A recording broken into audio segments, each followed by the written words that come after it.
the Book of Enoch. She goes, "You ever read that?" And But I was that's like, not "No." included in the canonized. Here's why: because of rabbis. A bunch of rabbis said it didn't align with the Torah, and so they yanked it out. But it's an original biblical text, or at least a part of the original religious text that they found in the Dead Sea Scrolls in Qumran. When they found those clay tablets, the Book of Enoch was in there along with the Book of Isaiah. We need to call Wesley The Book of Huff. Enoch is nuts. That's I talked the to Wes Giants Huff about one. it. That's the Giants It's one, not right? just the Giants; it's aliens. It's about the Watchers who came down and mated with human beings. Bro, I'm reading it right now. I know you are. I already know. Bananas. She told me to read it, and she's like, "You have to read this. It's nuts." And what did Wes Huff say? Did he say there's a legitimacy? It's 100% a legitimate text.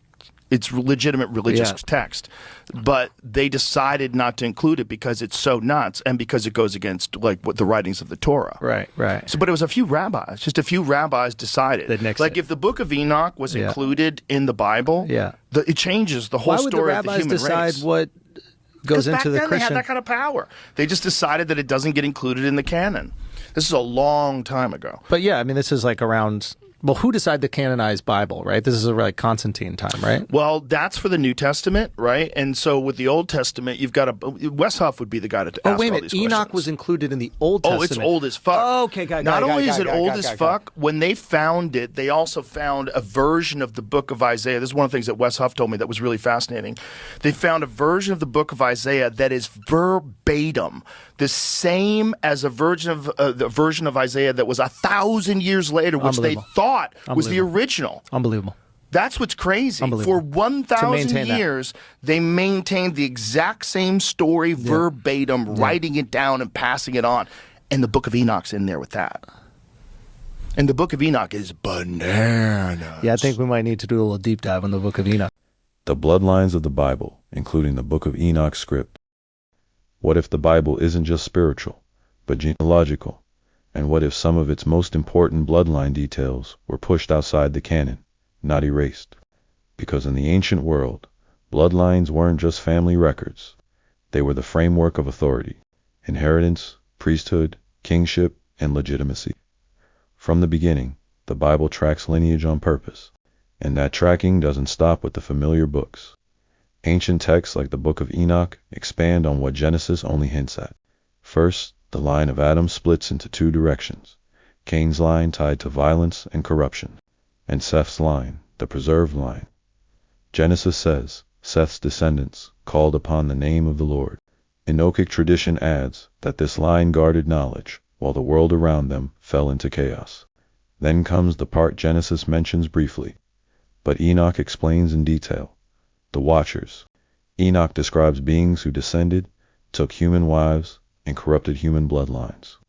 Their offspring were the Nephilim. This wasn't just moral collapse, it was contamination of flesh. That makes a key Genesis line hit different. All flesh had corrupted its way upon the earth. The flood wasn't random, it was a reset, and Noah becomes central for a reason. Genesis says Noah was perfect in his generations. In an ancient Hebrew context, that phrase can point to lineage, a preserved line. In Enochic tradition, Noah's bloodline remained uncorrupted. After the flood, humanity restarts through Noah's sons, Shem, Ham, and Japheth. But the Bible narrows the focus again through Shem, leading to Abraham, where bloodline becomes covenant. God's promise isn't vague. It's repeated through a specific line. Isaac, not Ishmael. Jacob, not Esau. Then Jacob becomes Israel. His 12 sons become the 12 tribes, but the roles divide. Levi carries priestly authority. Judah carries royal authority. From Judah comes David, and God makes a promise to David, an enduring throne. That means kingship becomes hereditary, and the future Messiah must come through this preserved royal line. That's why genealogies matter so much, because without the right lineage, a claim to the throne is illegitimate. The New Testament doesn't abandon bloodlines, it confirms them. Jesus is traced to David, to Judah, to Abraham, to Noah, and back to Adam.